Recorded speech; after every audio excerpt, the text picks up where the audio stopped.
എന്തായാലും അവിശ്വാസം UDF കൊണ്ടുവരാൻ പോവുകയാണ്. LDF ഇതിൽ നിന്നും വിട്ടുനിൽക്കാൻ തന്നെയാണ് തീരുമാനം. അല്ല, അവിശ്വാസം കൊണ്ടുവരുന്നെന്ന് ആര് പറഞ്ഞു?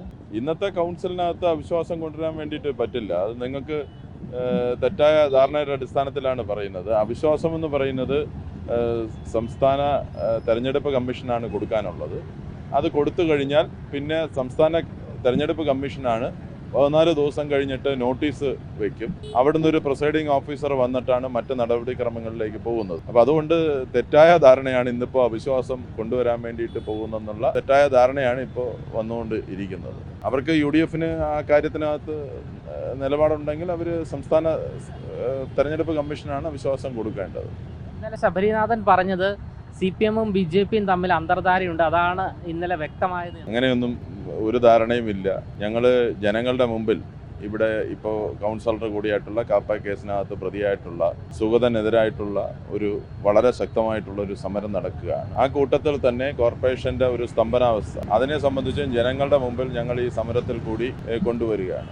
ഒരു ജനകീയമായിട്ടുള്ള വളരെ ശക്തമായിട്ടുള്ള ഒരു പ്രതിഷേധം ഈ കൗൺസിലിനെ സംബന്ധിച്ച് ഈ നഗരസഭയ്ക്കെതിരായിട്ട് വന്നിട്ടുണ്ട്. ജനങ്ങൾക്ക് ആവശ്യമായിട്ടുള്ള വെള്ളം ഇന്ന് തന്നെ നോക്കുമ്പോഴത്തേക്ക് 40-40 വാർഡുകളിൽ വെള്ളം കിട്ടുന്നില്ല എന്നുള്ള അതിഗൗരവമായിട്ടുള്ള കുടിവെള്ള ക്ഷാമം ഇവിടെ രൂപപ്പെട്ട് വന്നിട്ടുണ്ട്. ഈ മഴയത്ത് പ്രധാനപ്പെട്ട സ്ഥലങ്ങളെല്ലാം വെള്ളം കയറി കിടക്കുന്ന സ്ഥിതിയിലേക്ക് വന്നിട്ടുണ്ട്. പകർച്ചവ്യാധി കാരണം ഇന്നിപ്പോൾ ആശുപത്രിയുടെ നടയിൽ വൻ തിരക്ക് വരുന്ന രൂപത്തിലേക്ക്, വലിയ ആരോഗ്യ പ്രശ്നങ്ങൾ ഉണ്ടാകുന്ന രൂപത്തിലേക്ക് കാര്യങ്ങൾ വന്നുകൊണ്ടിരിക്കുകയാണ്. അപ്പോൾ ഒരു കാര്യവും നടക്കാതെ ഇവർ സുഗതനെ പോലുള്ള ആളുകളെ സംരക്ഷിക്കാൻ വേണ്ടിയിട്ട് ഇവർ നിലപാടുമായിട്ട് മുമ്പോട്ട് പോകുകയാണ്. ജനകീയ പ്രശ്നങ്ങൾ പോലും ചർച്ച ചെയ്യാനും പരിഹരിക്കാനും വേണ്ടിയിട്ട് പറ്റാത്ത ഒരു നഗരസഭയായി മാറുകയാണ്. ഇവിടെ ഇപ്പോൾ ഏറ്റവും പ്രധാനപ്പെട്ട വിഷയം എന്ന് പറയുന്നത് പ്രതിപക്ഷ അംഗങ്ങൾ ജനാധിപത്യപരമായിട്ട് സമരം ചെയ്തപ്പോൾ ആ സമരത്തെ പോലും മേയറുടെ നേതൃത്വത്തിൽ കുറേ ഗുണ്ടകൾ വന്ന് അടിച്ച് പരിക്കേൽപ്പിച്ച് ഞങ്ങളുടെ 3 കൗൺസിലർമാർ ഇന്നും ഇപ്പോൾ മെഡിക്കൽ കോളേജ് ആശുപത്രിയിൽ ചികിത്സ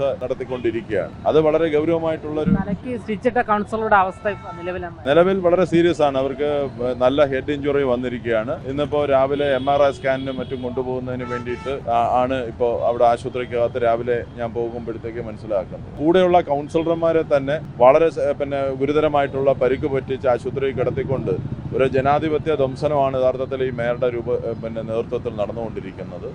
RSS ക്രിമിനൽവൽക്കരിക്കുകയാണ് യഥാർത്ഥത്തിൽ നഗരസഭയ്ക്കകത്ത് ചെയ്തുകൊണ്ടിരിക്കുന്നത്. അവരുടെ രാഷ്ട്രീയ ലാഭത്തിന് വേണ്ടിയിട്ട് കാര്യങ്ങൾ മുന്നോട്ട് കൊണ്ടുപോവുകയാണ്. സാധാരണഗതിയിൽ കോടതിയിൽ നിന്ന് ചില വിധികൾ വന്നാൽ ആ കോടതി വിധിയെങ്കിലും മാനിക്കേണ്ടതാണ്. ഇപ്പോൾ ആ കോടതി വിധിയെ പോലും മാനിക്കാതെ ഒളിച്ച് ആളുകളെ സത്യപ്രതിജ്ഞ ചെയ്യിക്കുക തുടങ്ങിയിട്ടുള്ള ചട്ടവിരുദ്ധമായിട്ടുള്ള പ്രവർത്തനങ്ങളാണ് ഇവരിവിടെ നടത്തിക്കൊണ്ടിരിക്കുന്നത്.